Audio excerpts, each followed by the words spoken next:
Tiens. Alors, bon matin tout le monde et bienvenue dans une autre conférence de notre cycle de conférences qui est aujourd'hui un petit peu différente, plus créative, je pense, davantage axée sur la pédagogie. Donc, il me fait vraiment très plaisir de présenter mon collègue Thomas Burelli, qui est professeur ici à la section de droit civil, qui est un expert dans le domaine du droit de l'environnement, la propriété intellectuelle, le droit des peuples autochtones et l'éthique. Ses recherches portent en particulier sur la décolonisation des rapports entre la science et les communautés autochtones. Cette présentation sera aussi faite par Alexandre Lido, un de nos doctorants ici à la faculté de droit. Il est titulaire d'une maîtrise en droit public général et d'une maîtrise en gestion de l'eau. Ses recherches et intérêts portent sur le droit et la gestion de l'eau, le droit de l'environnement, le droit de l'agriculture, la philosophie du droit et la pédagogie universitaire. Et donc, aujourd'hui, je ne vois pas de Lego, mais il nous propose de jouer, je pense, une conférence On dont les a le oubliés. titre est « Laissez-vous prendre au jeu, l'enseignement expérientiel et immersif comme outil innovant de formation au droit international de l'environnement ». Donc, merci beaucoup et je vous cède la parole. Merci beaucoup Margarida, puis merci beaucoup de nous avoir acceptés parce que c'est vrai que c'est une présentation peut-être un petit peu inhabituelle parce qu'on est vraiment à cheval entre recherche, pédagogie, mais on vient vraiment vous exposer l'état de nos résultats sur une expérience qu'on a commencée il y a 2 ans et demi à peu près. Expérience pédagogique, et maintenant on voit des ramifications en recherche qui sont extrêmement intéressantes. Donc on vient vous partager ça avec grand plaisir parce que nous on est très enthousiastes, vous allez le voir, à propos de ça. Donc on va parler de jeu, et en fait il faut savoir qu'effectivement on adore le jeu avec Alexandre. On adore vraiment ça. On joue à beaucoup de choses, hein, que ce soit jeux numériques ou jeux de plateau, etc. On aime vraiment décortiquer en plus les mécanismes, comprendre pourquoi ça nous intéresse, pourquoi on trouve ça excitant, enthousiasmant. Et je pointe juste le dernier, là, Unlock, il est vraiment intéressant parce que c'est un jeu échappe-toi avec des cartes. Et les mécanismes sont vraiment fascinants. Et ça nous inspire énormément pour dire comment est-ce qu'on pourrait mettre ça en place dans le cadre de nos enseignements. En adaptant évidemment, parce qu'il ne s'agit pas de jouer en classe, hein. Donc on adore les jeux. Est-ce que je mentionne que j'ai le record du monde sur le train mexicain? Non, peut-être pas. Tu l'as plus de toute façon. C'est vrai que je l'ai plus, je l'ai perdu. Bon, mais en tout cas, on adore les jeux, et ce qui est très important, c'est parce que c'est quelque chose qui nous détend aussi. Hein, ça, il faut le souligner, c'est quelque chose qu'on adore, et toujours se rappeler convivialité, hein, quand on joue. Là, je devais venir prendre un tour ou quelque chose comme ça. Bon, plus sérieusement. Le jeu, c'est très très sérieux. Il ne s'agit pas effectivement de dire on va juste s'amuser en classe, il faut que ce soit ancré avec des objectifs d'apprentissage. Puis Alexandre va vous en dire plus que ça. Mais on est vraiment inspiré par tous ces jeux-là, que ce soit encore une fois jeux numériques, jeux de plateau, etc. Comment on peut mettre ça en place dans nos cours. Alors, ce qu'on veut vous présenter aujourd'hui sont des activités qu'on a développées dans le cadre d'un cours en droit international de l'environnement. On a développé ces activités au moment où j'ai commencé à enseigner le cours. Pour vous dire toute la vérité, moi j'ai pas suivi beaucoup de cours en droit de l'environnement, à part droit de l'eau, et en droit international de l'environnement je partais d'absolument zéro, j'avais absolument aucun matériel, il y a très peu de manuels dans mon domaine, donc j'avais tout à inventer, et je voulais essayer d'enseigner cette matière-là de la manière dont moi je l'ai apprise, donc un petit peu sur le tas, en me débrouillant, en cherchant dans les bases de données, en étant confronté à des conférences diplomatiques, devoir suivre les débats, etc. Et je me suis dit, qu'est-ce qu'on pourrait faire d'original pour les étudiants? Et donc, on a décidé de créer des simulations de négociations internationales. C'est ce qui nous a paru le plus facile, le plus simple au départ. C'est pas très original en matière de thème, mais vous allez voir qu'on a des thèmes plus originaux aujourd'hui. Mais on s'est dit, on va partir sur la simulation d'une négociation internationale. Et donc, aujourd'hui, on a 2 modèles de simulation internationale. Donc, ce que j'appelle un modèle, c'est une espèce d'architecture générale sur laquelle on peut coller n'importe quel thème ou sous-thème. Donc vous voyez, là, on a traité les changements climatiques. En matière de biodiversité, on a traité de la chasse à la baleine cette année, qui est une nouvelle simulation qu'on ne présentera pas aujourd'hui parce qu'on est moins avancé, on l'a lancé cette année, et le commerce des espèces menacées au niveau international. Et donc vous voyez, on peut mettre n'importe quel thème, que ce soit les polluants, etc. Polluants, qu'est-ce qu'on pourrait mettre? L'eau, évidemment, l'eau, parce que c'est un des thèmes d'Alex, donc ça c'est notre prochain grand chantier. Et dernier point que je veux mentionner ici, c'est que comment dire, ces simulations-là sont destinées à des étudiants à l'université pour l'instant. Mais on est conscient que ça peut être diffusé, ça peut être utilisé dans d'autres sphères, que ce soit gouvernementales, ONG, dans les écoles secondaires éventuellement. On peut toujours adapter le jeu pour qu'il puisse être joué et former des gens dans d'autres milieux. Ça, là-dessus, on n'a aucun doute à ce niveau-là. Je passe très rapidement sur les notions de jeu de rôle, simulation, juste pour vous dire qu'il y a plein de définitions. Il faut faire attention à ce qu'on utilise. On n'est pas sur du jeu de hasard, on n'est pas jeu de rôle, simulation, il y a quelques petites nuances. On va parler de simulation au cours de la présentation, mais juste pour signaler qu'il y a aussi beaucoup de recherches dans ce domaine-là. Et c'est vraiment un champ d'intérêt très intéressant pour nous. Alors, aujourd'hui, on va seulement parler de l'activité sur les changements climatiques. Donc, un des deux modèles dont on va rentrer, à propos duquel on va rentrer dans les détails. Donc, sur les origines du projet. Comment ça fonctionne ? On a développé un vrai-faux traité. Pourquoi j'appelle ça un vrai-faux traité ? Parce qu'évidemment, c'est un traité fictif qu'on a développé ensemble avec Alexandre. Je vois aussi Zoé qui est là, qui a beaucoup relu, qui nous a donné des commentaires pour qu'on améliore le contenu. Donc, on a créé un faux traité. Mais ce faux traité, il est inspiré de dispositions réelles.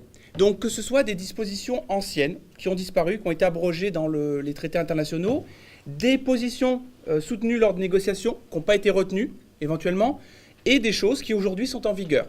Et donc on mélange tout ça et on crée des articles pour lesquels on a plusieurs alternatives et les étudiants doivent choisir en fonction de leur profil. Donc des traités qui sont quand même à partir de matériel réel. Alors au départ, on était très radicaux, c'est-à-dire que du matériel réel, uniquement des choses qui ont existé à un moment donné. Aujourd'hui, on a un peu assoupli parce que parfois la réalité est un peu décevante. Donc pour faire travailler certains concepts, on a ajouté des choses qui n'existent pas en droit international, mais qu'on justifie, qu'on explique aux étudiants évidemment, mais qui permettent de pointer sur des concepts qui nous intéressent. Par exemple, en termes de financement, de lutte contre les changements climatiques, on n'a pas d'objectif chiffré, mais on voulait mettre en perspective ça. Donc on a introduit des articles un petit peu plus chiffrés. Bon. Dans le cadre de ces simulations, qui vont de 6 joueurs à 30 joueurs pour l'instant, mais on peut imaginer le faire avec 160 joueurs, plus que ça, c'est juste question d'adapter le modèle. Mais on a 6 délégations, donc Europe, Asie occidentale, Amérique du Nord, Afrique, Asie-Pacifique, Amérique latine.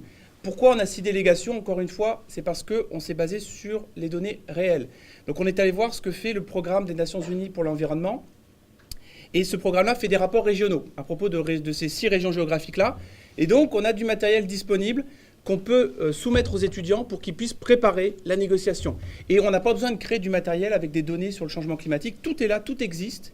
Et on peut se baser sur des choses réelles et concrètes. Voilà. Alors, les objectifs lors de la simulation. Les étudiants doivent préparer la simulation avant l'événement en classe. Ils doivent préparer un dossier de délégation dans lequel ils vont expliquer quelles sont leurs priorités. Quels sont les articles qu'ils préfèrent parmi la Convention. Ils doivent nous remettre un rapport et donc ils doivent établir leurs priorités en tant que délégation. Donc en général 4 à 5 étudiants. Donc ils doivent nous dire quel est mon choix numéro 1, 2, 3, parfois ça va jusqu'à 5 ou 6. Une fois qu'ils sont en classe, le seul objectif qu'on leur donne, c'est de parvenir à un accord. On leur dit seulement, vous devez, à la fin de la séance, pour l'environnement, pour sauver la planète, etc., parvenir à un accord commun.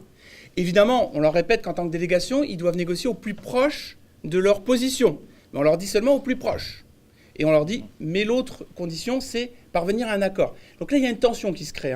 Et on va voir le résultat quand on essaie de quantifier un peu cette tension-là entre les objectifs de la délégation et l'objectif commun et les compromis qui sont faits. Et on va voir un petit peu comment ça se passe après dans les faits, mais ça se passe relativement bien à chaque fois, il n'y a pas de violence en général. Ça arrive une fois. Ça arrive qu'une fois, la première fois, mais c'est une anecdote intéressante. Ça a été auto-géré par le groupe. C'est-à-dire que j'ai même pas eu à intervenir, ça commençait à monter, on s'est dit est-ce qu'on intervient, est-ce qu'on n'intervient pas, et finalement ça a été géré par les étudiants eux-mêmes qui ont baissé la tension. Donc ça c'est vraiment très intéressant. Donc les règles du jeu, très rapidement, peu de règles, parce qu'on veut garder ça le plus simple possible. Et d'ailleurs c'est très intéressant, on le verra au moment des critiques, c'est d'ailleurs une des critiques qui revient de la part des étudiants. Peu de directives, comment on fait, etc. Eh bien, pour ceux qui sont là, de mes anciens étudiants, c'est fait exprès, justement, pour vous laisser libre de développer et d'occuper l'espace comme vous le souhaitez. Donc, liberté d'organisation pour les étudiants au niveau des négociations. Et on va revenir sur ce point, j'en dis pas plus. Bon, l'aspect ludique, Alex va en dire plus longuement là-dessus sur cet aspect théorique-là, mais on a créé des pouvoirs spéciaux pour pimenter un peu les choses, pour essayer de rendre ça un petit peu plus, dynamique au niveau des négociations, des retournements de situation. Puis on a prévu différents scénarios, mais ça, j'en parle pas. Donc je vais vous faire circuler les cartes de pouvoir qu'on a développées pour ça. Ah, vous verrez les pouvoirs. Encore une fois, c'est des pouvoirs qui sont inspirés de choses réelles, qu'on peut discuter en classe après la négociation. Bon, parfois, c'est un petit peu exagéré, évidemment, hein, mais ça permet de rebondir sur des faits et des anecdotes de négociation internationales. Donc ça, c'est intéressant. Et juste pour l'histoire, je vous montre les anciennes cartes. Ça, c'est les nouvelles qu'on a fait cette année. Ça, c'est les anciennes que j'ai fait moi-même. Vous voyez des logos que j'ai piratés pour Mistral, elle est où là, les copyrights, là, j'ai rien respecté au niveau du copyright, mais c'est enregistré. Et c'est ma maman qui a découpé. Donc vous voyez, parfois c'est un peu mal découpé. On a fait ça la veille, on a collé. Mais ça a fait son petit effet la première fois. Hein. Donc bon, et vous voyez, on en était content. Hein. Ouais, on a amélioré depuis, au niveau du matériel. Donc, et c'est ce qui m'amène à parler du décor et de la mise en scène, l'importance de la salle. On a des salles ici, au niveau de fauteuils, qui sont des salles amphithéâtre avec des sièges qui ne peuvent pas bouger. C'est dur de se mettre en groupe, etc. On verra une photo de la première salle qu'on a utilisée. Très important d'avoir une bonne salle pour que les étudiants puissent s'approprier l'espace et faire ce qu'ils en veulent. Et on a toujours des bonnes surprises. Honnêtement, ça ne se passe jamais de la même manière. Et ils utilisent l'espace différemment. C'est assez fascinant. Et on verra un exemple ici, puisqu'on l'a organisé à l'étranger aussi. Le discours d'introduction de notre présidente, Zoé Borinfart, qui est venue porter main forte cette année encore, et qui a donc présenté un discours pour mettre dans l'ambiance, créer une atmosphère de négociation. Et son discours était le discours, tronqué évidemment, parce que c'est trop long, de François Hollande durant l'ouverture de la conférence de Paris. Donc encore une fois, des éléments concrets, des éléments réels pour confronter les étudiants à ça. Et dernier élément, un fil Twitter, un faux fil Twitter. Donc là, c'est pour rigoler, c'est pour l'aspect ludique aussi, pour donner des informations, des informations factuelles qui sont tirées des documents qu'ils avaient à lire notamment, ou d'autres choses, mais aussi pour introduire du ludique et introduire des événements aléatoires. Donc vous voyez, voilà un exemple de tweet qu'on a créé, donc Dominique Lafouine, journaliste, qui parle des ONG qui se regroupent en marge de la conférence et qui dit que la pression monte progressivement, quelque chose semble se préparer. Bon, et donc tout ça se poursuit, on a des faits qui sont racontés, etc. Et là,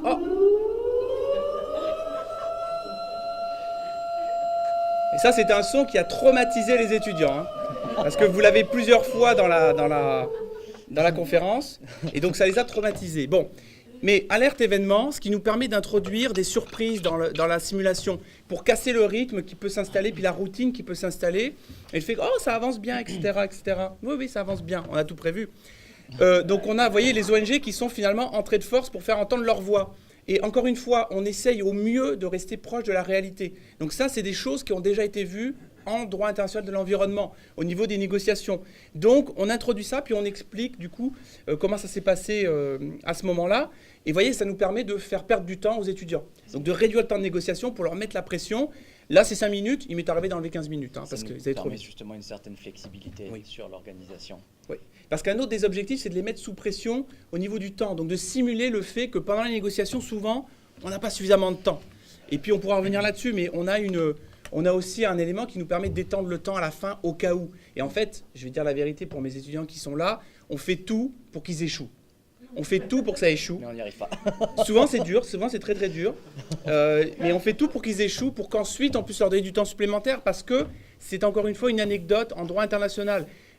Conférence de Nagoya sur, peu importe le thème, conférence de Nagoya, les États n'arrivent pas à se mettre d'accord avant la fermeture de la conférence. On a étendu la conférence jusqu'à 2h28 du matin ou quelque chose comme ça. Donc le président a élargi la conférence. C'est ce qu'on veut leur expliquer, c'est ce qu'on veut leur montrer. Donc on donne du temps. C'est dangereux, parce que la dernière, il y a quand même eu un groupe où ça s'est chauffé, parce qu'il y a quelqu'un qui a dit moi je ne signe rien, c'est terminé, on arrête. Et ça devenait un peu chaud. Donc ils perdent, puis ils ne savent pas qu'on va leur donner du temps en plus. Bon, peu importe. Alex, à toi. Alors maintenant que Thomas a bien décrit les fondements, les rouages, les mécaniques de l'activité, j'aimerais me concentrer un petit peu plus sur le processus qui a été le nôtre dans la conception de l'activité. Alors comme il a dit, on s'est lancé dans une aventure un peu folle, sans vraiment trop savoir à quoi s'attendre. Donc notre objectif, notre point de départ, ça a été d'établir des objectifs d'apprentissage. Alors ça, c'est devenu d'ailleurs une petite, on va dire une petite blague entre nous parce que, ok Thomas, les objectifs d'apprentissage, c'est quoi? Ça nous permet vraiment de cadrer le travail. Et je sais que maintenant, des fois, il m'envoie des textos le matin en me disant « Bon Alex, ces objectifs d'apprentissage pour la journée, c'est quoi ?» Donc vraiment important. C'est un élément qui va permettre de guider les choix qu'on va faire, qui va permettre de définir les situations d'apprentissage. J'y reviendrai. Donc de façon générale, un objectif d'apprentissage, c'est un énoncé qui est court et qui va permettre de définir ce que l'étudiant devrait apprendre. On va le mettre au conditionnel, il y a toujours une part d'incertitude, mais c'est un élément qui existe à plusieurs niveaux. Dans une séance de cours, vous pouvez définir un objectif d'apprentissage à la fin de cette séance. Dans votre cours au complet, mon objectif à la fin de mon cours, c'est que mes étudiants ils aient acquis cette notion, cette rigueur d'analyse, etc. Et ça peut être également mis, je pense, au niveau de la faculté. On peut se dire, pour tel programme, j'ai envie que mes étudiants arrivent, pour la faculté de droit par exemple, à être le mieux préparés pour réussir le barreau. Ou alors, par exemple, pour être les meilleurs avocats possibles. Donc il y a des nuances qui sont possibles. Et ces nuances, elles sont importantes parce qu'elles vont vraiment conditionner la façon dont on va développer, dont on va penser l'activité. Alors on a commencé avec pas grand-chose. On a commencé, j'en ai mis que 4, on en avait une petite dizaine. Et le premier objectif qu'on s'était fixé, c'était de manipuler certains principes généraux du droit international de l'environnement. En particulier, le principe pollueur-payeur, le principe prévention-précaution qui permet quand même, qui crée un espace de débat important pour les apprenants, et aussi le principe de responsabilité commune mais différenciée qui s'avère particulièrement intéressant dans les rapports de force, dans la dynamique entre les différents groupes. Second objectif d'apprentissage qu'on a défini, c'est d'identifier et d'interpréter les dispositions types d'un traité en droit international de l'environnement. Donc on est toujours dans une logique, c'est quelque chose qu'on aurait vu dans un cours magistral traditionnel, mais on voulait que ce soit manipulé dans cette activité. Alors c'était par exemple les clauses d'entrée en vigueur, les clauses de retrait, les clauses de réserve, les mécanismes de vote, etc. Donc ça c'est le côté un peu procédurier, le côté un peu rébarbatif du droit, mais qu'on voulait quand même intégrer pour que les étudiants y soient confrontés. Troisième objectif qu'on s'était fixé, c'était de découvrir les processus de négociation entourant la conception des traités en droit international de l'environnement. Alors ça, c'est bien sûr l'essence même de la simulation qu'on a développée, et c'est un peu l'envers du décor. Ce n'est pas nécessairement quelque chose qu'on va voir dans ce type de cours. On peut en discuter. Je sais que Thomas, la première année, tu avais invité un intervenant qui avait été négociateur pour le Canada au niveau des négociations internationales, mais ce n'est pas nécessairement quelque chose auquel on s'intéresse trop, donc on voulait vraiment apporter cet aspect un peu plus obscur, je vais le qualifier, dans l'activité. Et le quatrième, c'était de sensibiliser aux dynamiques interdisciplinaires de la matière. Alors là, c'est à travers une trousse documentaire, simplement, les rapports du GIEC, de la doctrine, pour que les étudiants se familiarisent avec les enjeux interdisciplinaires du droit international de l'environnement. Ces objectifs d'apprentissage, ils nous ont menés à développer une approche, développer une conception qu'on voulait de l'activité, et c'est celle de l'apprentissage dynamique. Alors l'apprentissage dynamique, c'est un modèle qui est de plus en plus répandu au niveau de l'enseignement postsecondaire et qui veut que les apprenants interagissent activement avec le contenu de la matière. C'est-à-dire que l'étudiante ou l'étudiante va plus simplement être... comment dire ça ? Il va être vraiment au milieu, il va être au centre de l'apprentissage. J'ai oublié le mot. Bon, bref, c'est pas grave. Passif par rapport à l'apprentissage. Voilà, passif, exactement. Donc, on est dans un processus actif où l'étudiant est au centre de ce mécanisme d'apprentissage. Alors, bien sûr, il y a plusieurs exemples d'activités qui peuvent être appliquées au niveau de l'apprentissage dynamique. Pour en citer juste quelques-unes, il y a, par exemple, une activité qu'on appelle pensée jumelée partagée. C'est l'idée qu'un apprenant va être confronté à un sujet, un problème que le prof va lui poser. Il va y réfléchir individuellement. Ensuite, il va se mettre en groupe avec une ou plusieurs personnes. Ils vont discuter de ce projet, discuter de leur réflexion. et ensuite ce groupe va partager au niveau de la classe. Donc on est vraiment dans une situation où l'étudiant est en mesure de construire ses connaissances, de confronter ses connaissances à l'environnement qui est autour de lui, et ensuite de les partager. Et là, le rôle du professeur intervient d'autant plus puisqu'il peut permettre de donner des informations en plus, de réorienter, de guider. Alors les bénéfices essentiellement de l'apprentissage dynamique, je dirais qu'il y en a 3. Alors il y a bien sûr l'idée de mieux traiter l'information, puisque l'étudiant va pouvoir adapter l'information qu'on lui transmet à son expérience, à sa perception, éventuellement à ses connaissances. Le deuxième paquet, c'est développement de la pensée critique et la capacité à résoudre des problèmes. Donc, on est dans un contexte où l'apprenant va être capable de confronter donc, ses idées, ses réflexions à celles des autres, et donc de se familiariser peut-être avec une ouverture d'esprit et d'améliorer sa capacité à résoudre des problèmes lorsque la personne avec qui on discute n'est pas d'accord avec nous. C'est quand même assez pertinent dans la vie de tous les jours. Et le troisième élément, c'est celui de la mémoire, de l'acquisition des connaissances simplement, qui là va permettre, par la manipulation de la matière, de mieux retenir. Et il y a de la recherche d'ailleurs qui est faite à ce niveau-là et qui nous dit que quand l'étudiant a une implication active dans son processus d'apprentissage, eh bien, il retient mieux ce qu'il a vu. Alors je me souviens, dans mes cours de bac, on m'a dit Alexandre, il faut que tu apprennes 7 fois la matière pour la retenir. Alors la matière, moi, je la lisais. Donc maintenant, je vois qu'on retient que 10% de ce qu'on lit. Je comprends mieux pourquoi il fallait que je lise 7 fois pour éventuellement le retenir. Il y avait une logique. Mais là, j'attire votre attention sur l'avant-dernière ligne. Simuler une activité réelle, on est, d'après la recherche, autour de 90% de rétention d'informations. Donc le fait d'utiliser la matière dans un contexte où on est les premiers acteurs, en final, va nous permettre vraiment de mieux la retenir.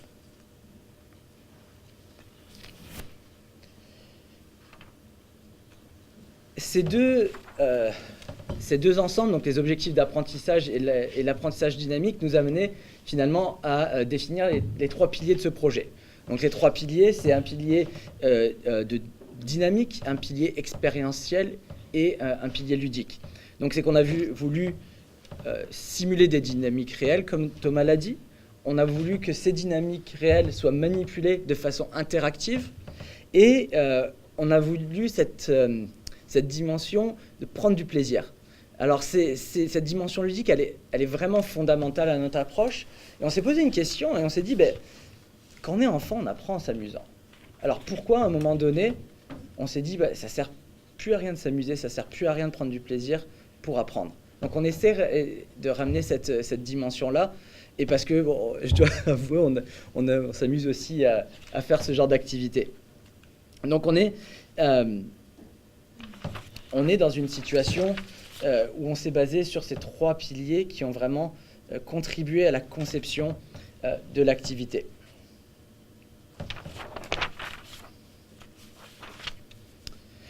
La logique derrière ces 3 piliers, la première, c'est celle qu'on appelle la théorie de l'apprentissage socio-constructiviste.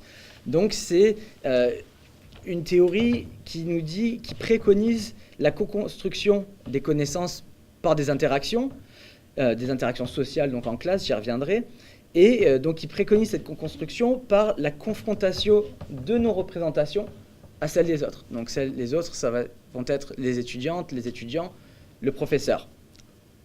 Et donc, on est vraiment dans une perspective qui est façonnée, de l'apprentissage, qui est façonnée, qui est dans un premier temps personnel, et qui ensuite va être influencée, parfois même définie par le cadre social, dans l'environnement social. Donc, dans notre cas, c'est la salle de classe dans laquelle on se trouve. Donc, les 3 éléments de ce socio-constructivisme, c'est les étudiants, bien sûr, les interlocuteurs, donc c'est les personnes qui sont autour de l'étudiant, et l'environnement. Donc la salle de classe, par exemple, a un impact assez important dans ce processus-là. Le socio-constructivisme, il va mettre l'accent sur les dimensions relationnelles de l'apprentissage, Et il va donc encourager des stratégies d'apprentissage qui sont propices au dialogue et aux interactions, d'où notre activité. Et il va également façonner l'autonomisation des étudiants dans le processus d'apprentissage. Et c'est là où on retrouve d'ailleurs le lien avec l'apprentissage dynamique. La deuxième composante de la logique donc, de ces 3 piliers, c'est celle de l'apprentissage par le jeu. Alors je ne vais pas m'étendre, mais il y a un mouvement qui a commencé il y a une vingtaine d'années quand même, et qui a proposé des méthodes d'évaluation de l'apprentissage des étudiants, et qui a été capable de démontrer qu'au final, l'apprentissage par le jeu, même sur des matières qui sont sérieuses, ont un impact qui est significatif dans la formation des étudiants.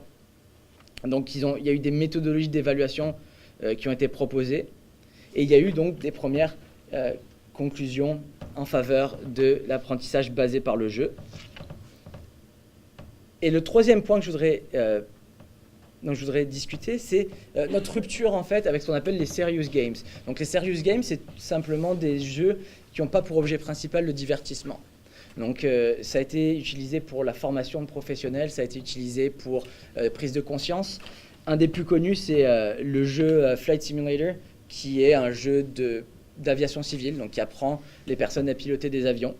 Il y a aussi, en termes de prise de conscience, un jeu qui s'appelle Peacemaker, qui est sur le conflit israélo-palestinien, ou Amnesty the Game sur l'abolition de la peine de mort. Donc on a des jeux, ce sont des jeux, mais ce sont des jeux sérieux qui traitent de sujets ou de formations qui sont sérieuses, et donc où l'aspect divertissement est secondaire. Donc on se détache un peu de ce modèle, parce que comme je vous l'ai dit, la dimension ludique, elle est essentielle pour nous. On est convaincu, et il y a la recherche qui appuie cette conviction, qu'en prenant du plaisir, en s'amusant, on va créer une dynamique de motivation dans la classe, et on va éventuellement arriver à un apprentissage différent.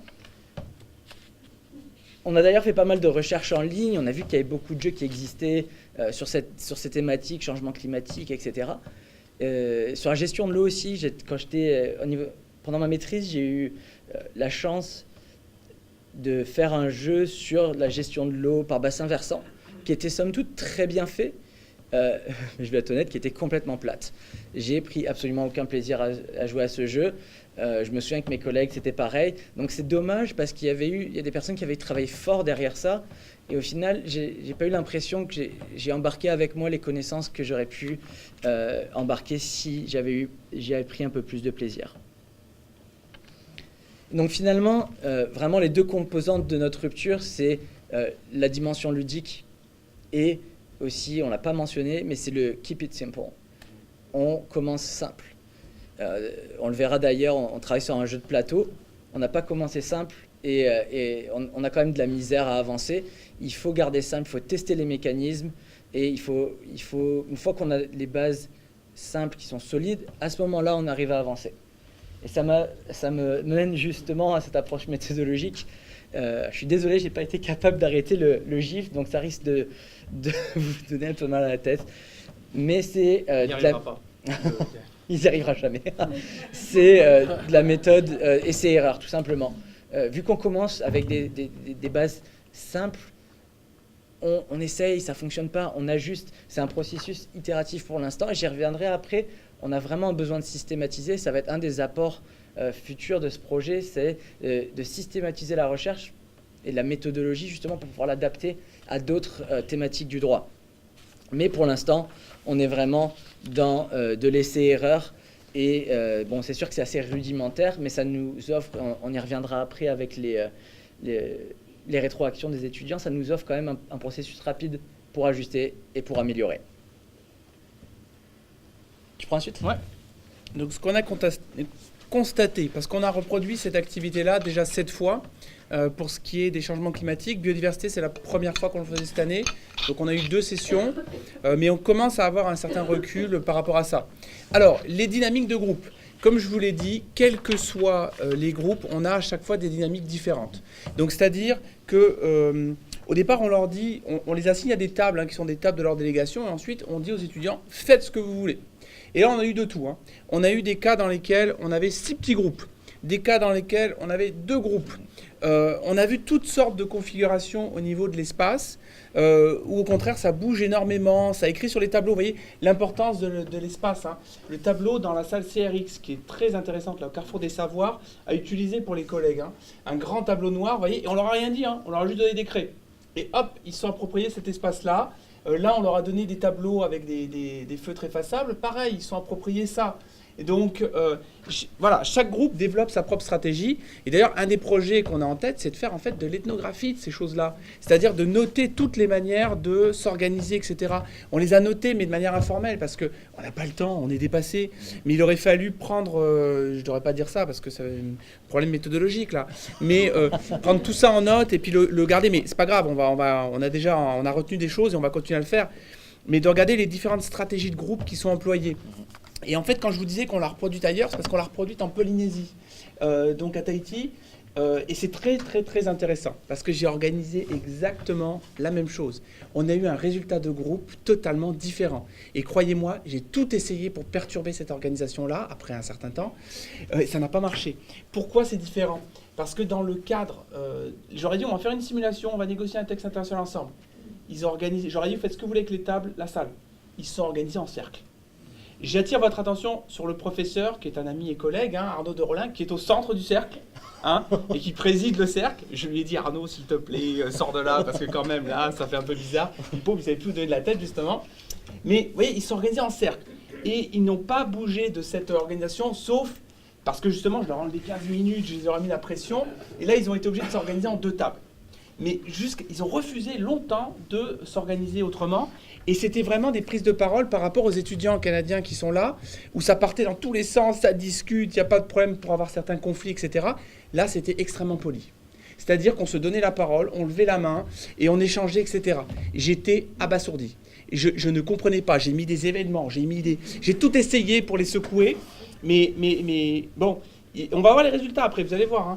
Mais ils sont restés impassibles et ils sont restés comme ça. Deuxième classe avec qui on l'a fait, même chose. Ils sont mis face à face et ça discutait paisiblement. Alors, j'ai une théorie, hein, parce que j'ai demandé aux gens, mais pourquoi, comment, qu'est-ce que vous en pensez ? Il semblerait que pour les Polynésiens, le conflit public soit quelque chose de particulièrement grave. Il ne faut surtout pas se mettre en colère publiquement face à quelqu'un d'autre. On peut le faire éventuellement en privé, mais surtout pas en public, c'est terrible. Et ce qui expliquerait pourquoi c'était extrêmement paisible et convivial à ce moment-là. Alors que je vous l'ai dit, hein, la première année qu'on l'a fait, il y a un moment donné, il y a eu une espèce de confrontation très forte entre une étudiante qui se basait sur les rapports du GIEC, donc des données scientifiques, et d'autres personnes qui étaient vraiment sur l'aspect juridique, quoi, hein, puis négociations politiques, etc. Et l'étudiante disait, mais si on ne fait pas ça, ça ne va pas fonctionner. Et ça montait très fort. Mais donc c'est intéressant parce que, donc, lieu géographique différent, organisation différente. Donc ça, c'est quand même très très chouette à observer. Mais j'étais très surpris. Hein. Alors, en ce qui concerne les données qu'on peut retirer de ces activités-là. Parce que, donc, comme je vous l'ai dit, il y a une phase de préparation, il y a une phase en classe, et il y a une phase ensuite de débriefing. J'ai pas le terme en français pour débriefing. De rétroaction, pardon, en classe après l'activité. Et là, on va se baser sur tout ce qui ressort de la simulation, tout ce qui a été dit, tout ce qu'on a pu noter pendant la simulation. D'où l'intérêt d'avoir plusieurs personnes pour noter, parce qu'on ne peut pas tout faire tout seul. Donc d'où l'intérêt d'avoir Zoé qui est ici, Alex aussi pour noter, prendre des éléments sur les stratégies qui sont employées, les idées soulevées, les réflexions et interprétations mobilisées, parce qu'on va travailler là-dessus ensuite en cours. Parce qu'après la simulation, ce que je ne vous ai pas dit, c'est que les étudiants n'ont eu aucun cours sur le changement climatique avant de faire l'activité. Hein. Ils ont eu une trousse documentaire qu'ils ont eu à lire. Donc, la même chose que ce qu'ont à lire les décideurs publics avant d'aller négocier. Donc, des petits documents de synthèse. Et ensuite, on fait le cours sur le changement climatique. Mais on repart de leur réflexion. Et là, au niveau, ça a beaucoup plus de sens pour eux. C'est beaucoup plus intéressant parce qu'ils ont déjà discuté entre eux les différentes dispositions. Donc, on peut aller beaucoup plus loin dans la critique et dans l'explication de ces données-là. Donc, on parle des stratégies, on parle des idées qui sont soulevées. Et on approfondit là-dessus. Donc ça, c'est vraiment très intéressant en termes de données pédagogiques pour nous en tant que professeurs. Le deuxième aspect qui est très intéressant et qu'on a introduit cette année, c'est essayer d'évaluer le résultat des négociations. Donc ça veut dire notamment évaluer l'écart entre les positions initiales des délégations avant la séance et le résultat final. Donc entre leurs priorités et ce qu'ils ont obtenu à la fin. Et on va voir un tableau pour expliquer ça. Donc ça, c'est un premier élément qu'on peut évaluer. Et ensuite, la qualité globale du traité. Parce que ça, on ne leur avait pas dit. On leur a dit, vous devez avoir un accord commun. Mais nous, on avait l'objectif caché en se disant, mais dis donc, quel genre d'accord ils vont réussir à obtenir? Est-ce que ça va être un accord au rabais ou est-ce que ça va être un accord très proactif? Et ça, pareil, hein, c'est lié au réel. L'accord de Paris, tout le monde a applaudi quand ça a été adopté, etc. Tout le monde est content parce qu'effectivement, on a passé 2 semaines à le négocier puis on est fatigué. Mais qu'est-ce que ça vaut vraiment? Puis on s'aperçoit aujourd'hui que finalement, c'est assez limité. Puis en termes d'objectifs par rapport au rapport scientifique, on n'est pas du tout aligné. Donc ça, c'est intéressant d'analyser la qualité globale du traité du groupe. Et donc on a créé des systèmes de scores. Et donc là, je vous donne les résultats de cette année pour mes 2 groupes à l'automne. Donc à chaque fois, c'est doublé parce qu'il y avait 2 sessions. Hein. Mais quand c'est en vert, c'est qu'ils ont obtenu leur premier choix. Quand c'est en rouge, c'était le dernier choix. Vous voyez, il y a il y a une délégation qui n'a eu aucun de ces derniers choix. Donc du point de vue de la négociation, de rester proche de ses positions initiales, ils ont très bien fait. Et vous voyez, leur score, c'est 987 sur 1200 possible. D'accord? Donc ça permet de voir qui est resté plus ou moins proche de ses positions initiales. Sans porter de jugement de valeur, attention, hein. Il ne s'agit pas de dire que c'est bien, c'est pas bien, etc. Faire des compromis, ça peut être très positif. Hein. Surtout quand, dans certains cas, on a des positions qui sont particulièrement mauvaises par rapport à l'environnement. Bon, mais ça permet de donner une idée aux étudiants du résultat global de ce qu'ils ont fait.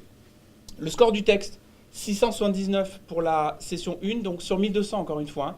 Donc un score particulièrement bas sur la qualité globale du texte qui est adopté à la fin de la séance. Et encore une fois, ce n'est pas un jugement de valeur, ce n'est pas de leur dire vous êtes des mauvaises personnes, etc. On leur a dit vous devez arriver à un accord, on leur a pas dit au meilleur accord possible. Et ils ont des intérêts nationaux, régionaux à respecter. Donc même chose que dans le réel. On en parlait avec Timothy Hodge, qui a été un des négociateurs canadiens sur l'environnement pendant plus de 20 ans. Il nous disait ils ont une feuille de route. Hein. Et puis leurs opinions, etc., c'est une chose, mais ils ont une feuille de route. Alors, pour certains, quand c'est plus aligné sur leurs valeurs, on arrête, on ne va plus négocier. Mais il y a une feuille de route, il faut respecter ça. Donc, même chose pour eux. Donc, vous voyez, la moyenne des scores de délégation, ça permet d'avoir une petite idée, et le score final. Pour la petite histoire et mes étudiants l'année dernière, sachez qu'en Polynésie, ils ont explosé ces scores-là. Donc, il y a eu des super scores de délégation, ils sont restés proches de leur choix, et en même temps, il y a eu des scores de texte au-delà de 1000 points. Donc, ils ont négocié des choses très, très intéressantes, et en fait, je pense qu'ils ont aussi un peu oublié leur profil pour adopter des choses encore plus positives. Alors, on est où, Alex, là? C'est à toi. Oui, je voudrais juste rebondir sur un petit point là, sur l'évaluation, sur le score du texte. Alors, quand on dit la meilleure qualité possible, c'est dans notre posture, on s'est dit le texte qui protège le mieux l'environnement.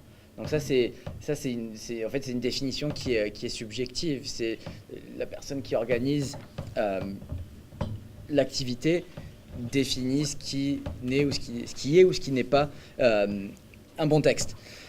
Sur la satisfaction étudiante, je reviens un peu à cette méthodologie qu'on a adoptée. On est vraiment sur de l'essai-erreur. On veut de la rétroaction directe parce que dans cette phase de construction de l'activité, ça nous permet de faire des ajustements nécessaires et rapides. C'est des rétroactions qui sont à chaud, qui nous permettent vraiment d'adapter l'expérience étudiante, d'aligner l'expérience étudiante avec notre activité. Alors tout simplement, on a fait des formulaires d'évaluation où on a posé quelques questions. On a aussi mis une partie blanche où les étudiants pouvaient écrire des commentaires, mais on a compilé un certain nombre de rétroactions de cette façon. Alors pour celui-là, c'était pour quelle activité? C'est la première. C'est pour la première. C'est le changement climatique. Donc on a eu à peu près 25-30 retours. Donc ça, c'était juste 2 des catégories qu'on proposait. La simulation était une expérience enrichissante, donc il y a quand même des résultats assez positifs. Et l'activité a contribué à mon expérience d'apprentissage.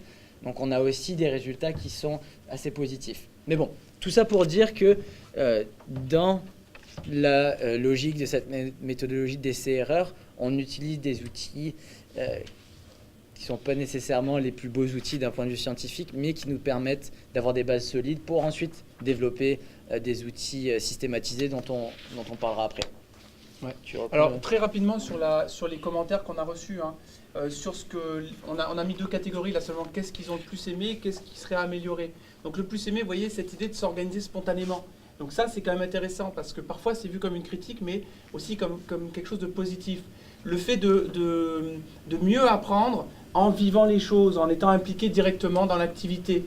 Donc rendre très concret en quoi consiste une négociation internationale. Bon, ça, j'avoue que bon, c'est un peu ambitieux parce que c'est pas totalement une négociation internationale, mais on s'en rapproche un petit peu. Chose très intéressante, moi qui me touche beaucoup, hein, sur la manière dont les étudiants créent du lien grâce à ces activités-là. Parce qu'ils doivent travailler en groupe, négocier, ils doivent le faire maintenant 2 fois dans la session. Ça permet de créer des liens au sein de la classe et une très bonne atmosphère en termes d'échange, ensuite d'intervention pendant la classe. Donc ça, c'est super. Hein. Et j'ai vu des étudiants qui au départ étaient extrêmement effectivement timides, des gens qui sont venus à reculons dans les activités, et croyez-moi, je suis le premier à venir à reculons dans ce genre d'activité. Parce que j'aime pas, faut bouger, tout ça, enfin peu importe. Mais bon, et finalement qui sont complètement transcendés par l'activité, et puis qui participent énormément, qui s'impliquent, et qui sont complètement transformés dans le processus. Et là, bon, et c'est pas moi qui l'ai écrit ça, hein, c'est un ou une étudiante qui a dit que beaucoup appréciait l'approche pratique, qui a entraîné un auto-apprentissage. Donc là, nous on est contents, parce qu'on se dit c'est ce qu'on a essayé de faire. Donc, tant mieux. Et encore une fois, tout n'est pas positif. Hein. C'est pour ça que j'ai voulu mettre l'autre catégorie sur la slide d'avant, parce qu'il y a des étudiants qui considèrent qu'au niveau de leur apprentissage, c'est moyen. Donc, il faut qu'on en prenne en compte, qu'on avance, qu'on continue d'améliorer l'activité. Sur ce qu'on pourrait changer, donc vous voyez, prolonger un petit peu le temps. Bon, effectivement, pourquoi pas. Et ça, on y a pensé. Hein. D'avoir une petite pause avant la fin de l'activité pour pouvoir discuter avec les collègues de son équipe, ça c'est quelque chose effectivement qu'il faut qu'on prenne en compte et qu'on essaye de faire quelque chose. Vous voyez, une critique intéressante. En arrivant ce matin, je ne savais pas quoi m'attendre. Et oui, c'était le but. Et je ne comprenais pas trop quoi faire, mais je comprends que c'est pour le bien de la simulation et pour simuler l'effet de surprise, effectivement. Et donc voilà, ça, c'est une critique qui nous fait du bien. Hein. Rajouter des éléments technologiques, on est parfaitement d'accord, on veut le faire, plus de votes électroniques, plus de choses comme ça pour améliorer ça. Et je regarde Marie-Ève Lacroix parce qu'on a des petits projets dans un coin de la tête là-dessus. Hein. Mais effectivement, plus de technologie, plus d'immersion, les badges. Ça, c'est pas nous, c'est pas notre idée, hein. C'est les étudiants. Lors de la deuxième année où on l'a organisé, ils ont dit « Ah, si on avait des badges pour se reconnaître, ce serait mieux. » On s'est dit « Bingo !» Mais oui, c'est une bonne idée. Et heureusement, je ne les ai pas fait moi-même parce que ça aurait été terrible. Bon, je vais revenir sur qui les a fait d'ailleurs. Ne pas couper notre temps de négociation. Bon, d'accord, hein, mais c'est le but. Hein, donc bon, on ne peut pas toujours dire oui. Groupe de négociation plus intime. Alors là, pareil, on n'a pas nécessairement les salles pour ça. Mais pourquoi pas? Parce qu'on leur dit, hein, sortez des groupes. Aller dans le couloir, aller négocier, etc. Parce que c'est comme ça que ça se passe au niveau international, les négociations de couloir, etc. Donc on y pense. Et ça, c'est la première salle qu'on a utilisée, avec des tables, beaucoup de technologie, on peut mettre des choses sur les écrans, on peut faire ce qu'on veut. Et il y a encore maintenant des salles encore mieux au CRX aujourd'hui. Incroyable. Ouais. Allez. Alors, donc, si cette activité elle génère du matériel pédagogique, donc qu'on pourrait utiliser au cours de la session en salle de classe, elle génère aussi du matériel de recherche. Et avant de rentrer dans les détails, le matériel qui est généré, il va s'inscrire dans une doctrine qui s'appelle le Scholarship of Teaching and Learning.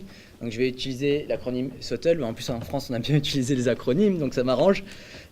Donc le SOTL, c'est un mouvement émergent, c'est une doctrine qui est émergente et qui va combiner la recherche scientifique et l'action pédagogique en tirant parti de la réciprocité entre l'enseignement et l'apprentissage. Et pourquoi notre projet s'inscrit dans cette doctrine? C'est parce que, je vais l'évoquer, il y a du matériel qui est produit et qui peut être utilisé dans cette conception de l'apprentissage et dans cette conception de la relation entre apprentissage et enseignement.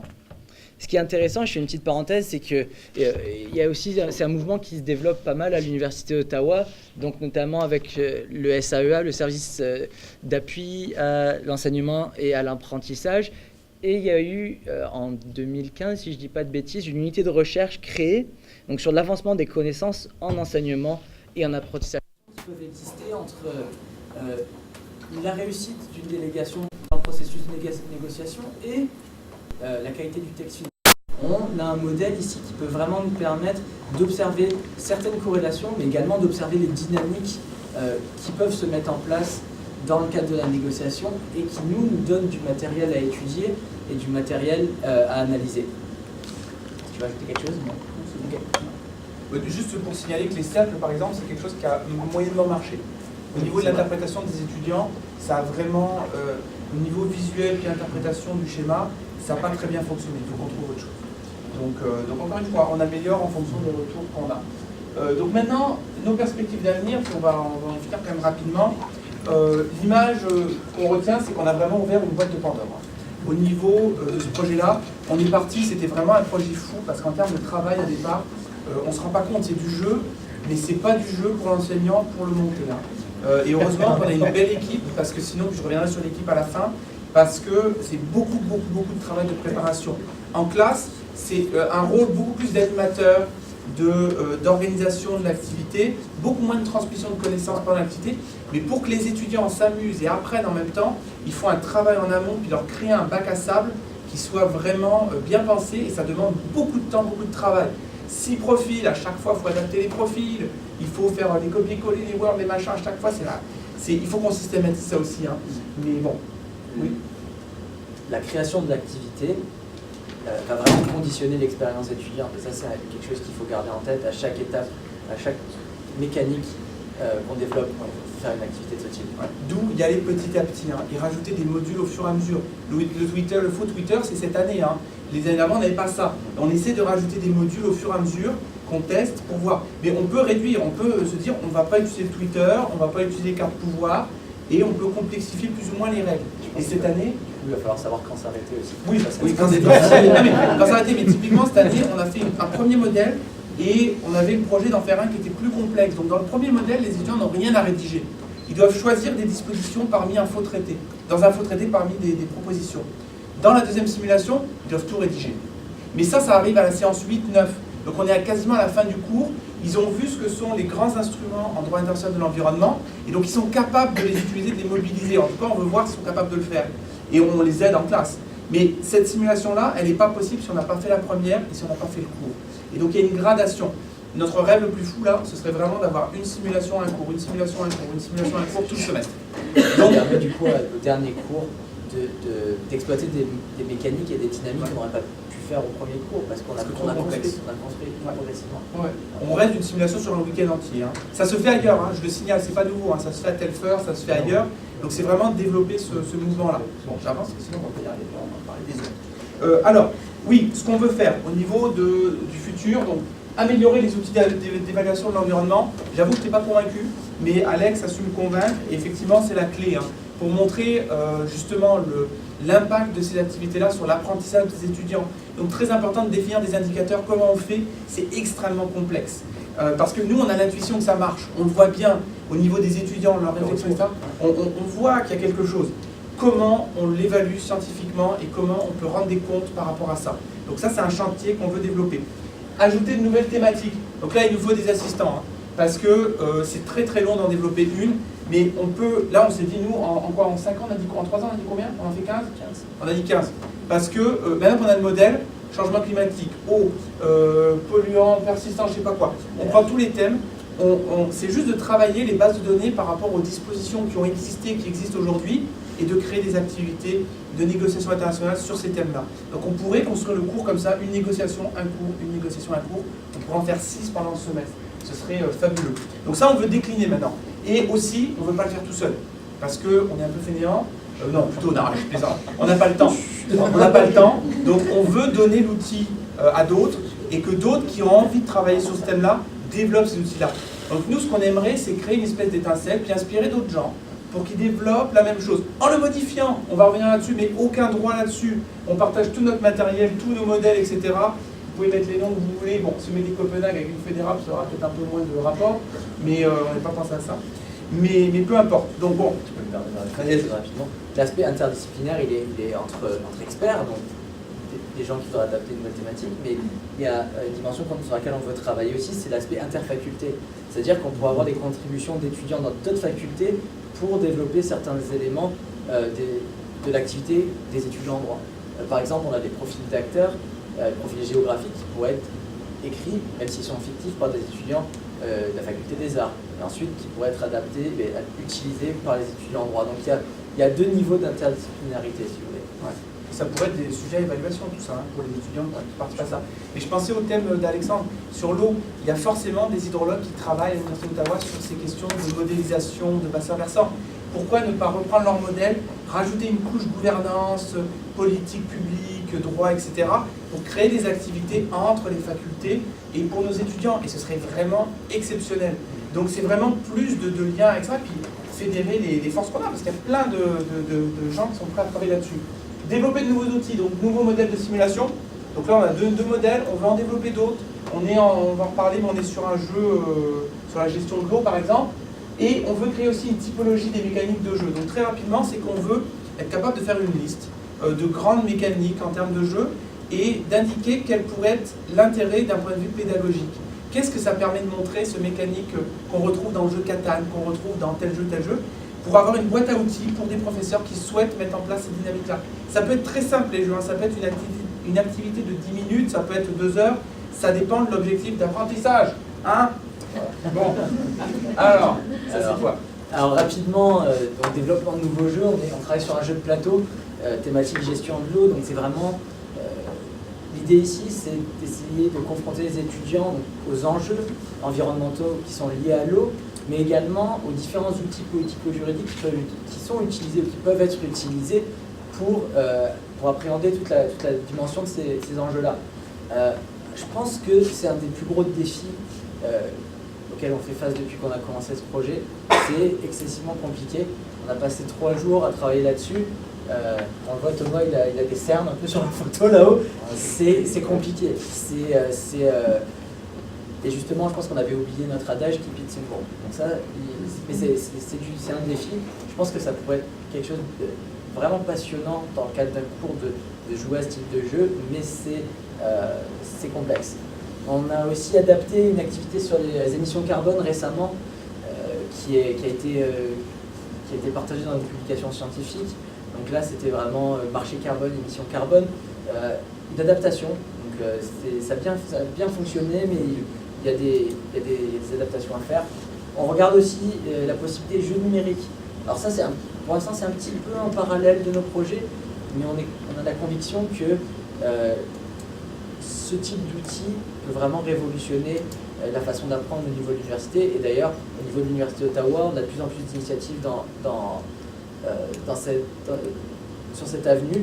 Dans CRX également, il y a une salle de VR, Virtual Reality. Et l'autre jour, je passe et je vois quelqu'un comme ça, et il était en train de jouer avec son masque, et c'était dans le cadre d'un cours. Donc il y a des initiatives qui peuvent être intéressantes, passionnantes.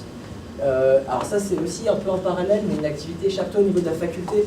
Par exemple, pour les journées d'accueil, pour découvrir les différents services de la faculté, pour les différentes ressources, etc. Ça peut être quelque chose d'assez intéressant. Tu veux parler rapidement de timeline? Non, mais le échappatoire, c'est juste pour dire qu'en fait, les étudiants évoluent dans un environnement fermé, ils ont des énigmes à résoudre, et au travers de la résolution de ces énigmes, ils apprennent des choses, par exemple, sur différents services. Ça se fait déjà ici à l'université, il y a le centre santé qui fait ça.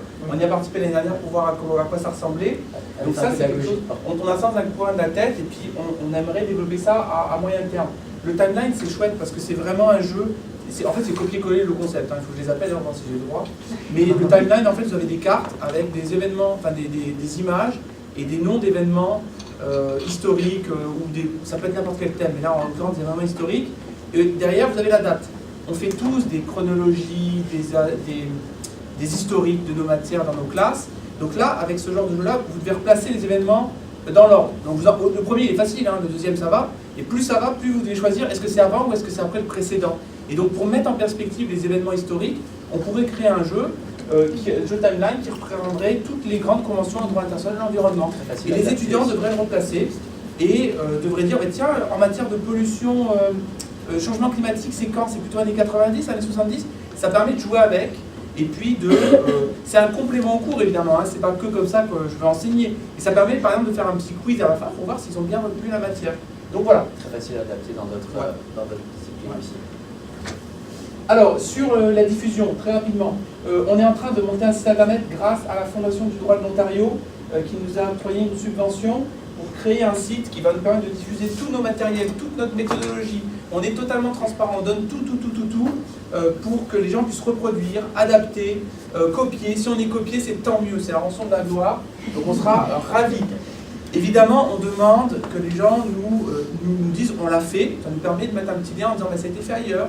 Et de la rétroaction pour qu'on puisse améliorer nous aussi l'activité. Mais tout ça, c'est libre de droit et le but, c'est de le diffuser un maximum pour que ça puisse servir à d'autres, tout simplement. Et puis si c'est amélioré, tant mieux. Plus de cerveau, ça mène à plus de bonnes choses en général. Donc reposition autorisée, cycle d'amélioration coopérative, bon, c'est ce que je vous disais. Hein. Bon, et une petite vidéo promotionnelle auquel se sont prêtés 2 étudiants du cours cette année. Et donc on est en train de la finaliser, de la produire là. Ce sera fait pour la fin de la subvention, fin avril. Et donc on aura une petite vidéo de 3 minutes qui va présenter l'activité en classe, qui va être des interviews des étudiants, et on va parler également avec Alex là-dessus. Sur formulaire d'attraction, tu veux y aller? Ça, c'est vraiment dans l'idée d'avoir une plateforme qui permet de créer les bases d'une communauté. Donc on donne tout, on aimerait en contrepartie avoir les retours d'expérience. Donc ça, on va éventuellement créer des formulaires de rétroaction, aussi bien sur l'expérience des étudiants que sur l'activité elle-même. Et ça nous permet de construire, d'améliorer, etc. Donc c'est à ce moment-là qu'on essaye de systématiser le processus d'amélioration de l'activité à l'appui de collègues qui vont reproduire ce schéma-là. Ouais. Alors, sur les stratégies de diffusion scientifique, on continue. On a postulé avec Alex sur une chaire en enseignement universitaire ici à l'université. On a passé le premier tour, donc on attend pour voir le deuxième tour. L'idée, c'est d'avoir une chaire pour développer ces activités-là, créer des liens sur le campus et ailleurs sur le campus pour développer ce genre d'approche-là et continuer à faire cette recherche-là. Mais quoi qu'il arrive, on continuera à le faire, hein, parce que ça nous motive tellement que c'est juste qu'on aura plus de temps, plus de moyens de le faire. Donc voilà.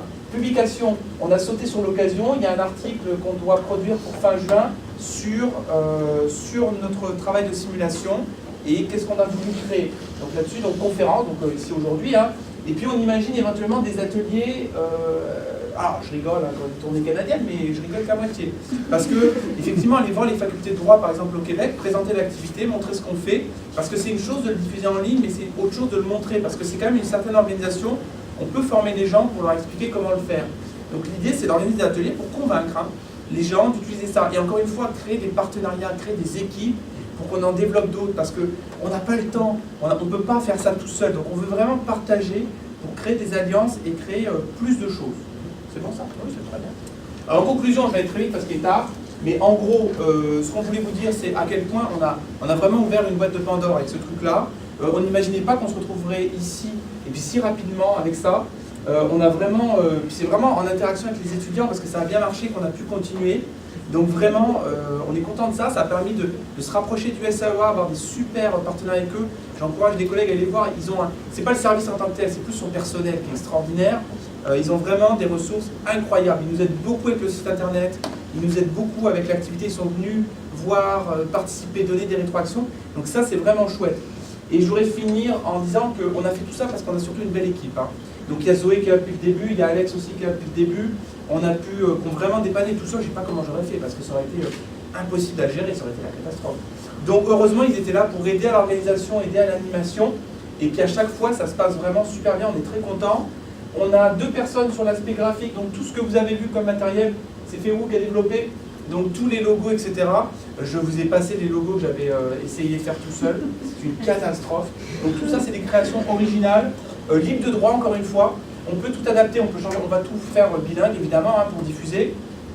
Et puis, on peut partager le fichier. Et on peut partager le fichier, on peut tout partager, c'est pas un souci. Et le but, c'est d'en faire d'autres. Hein, de continuer à chaque fois, puis de garder une identité visuelle. L'idée, c'est quand même de créer une marque aussi, hein, qui puisse être diffusée et qui puisse être reproduite, etc. Parce que bon, moi je trouve ça personnellement très joli, je ne sais pas pour vous, et du coup, je suis très attaché. Je voulais faire des pins. Hein. Alex n'a pas voulu parce que c'était pas très écolo. Il n'a pas tout à fait tort. Donc, on a rien dit. Et pour la vidéo, on a Shu Fengling qui nous aide pour tout ce qui est pour la production de la vidéo, etc., etc. Donc vraiment, on est une belle équipe et en fait, on essaie d'élargir. Hein. Donc je parlais ce matin avec Marie Lacroix là. On en reparlera après, mais l'idée c'est d'avoir de plus en plus d'aide et puis de gens intéressés. On pourrait s'asseoir avec les gens en pénal, on pourrait s'asseoir avec n'importe qui pour discuter. Avec Alex, à chaque fois qu'on fait une réunion, on a une idée de nouveau jeu. C'est problématique d'ailleurs, parce qu'on s'est tout donné de la tête, mais voilà, et mettre ça sur le papier, puis avancer à ce niveau-là. Créer une communauté d'experts, une communauté technique aussi, graphisme, vidéo, etc. Et une communauté étudiante. Je pense que ça, ce serait un bel accomplissement pour ce projet. Et on en a terminé. Voilà. Il n'y a pas d'explosion.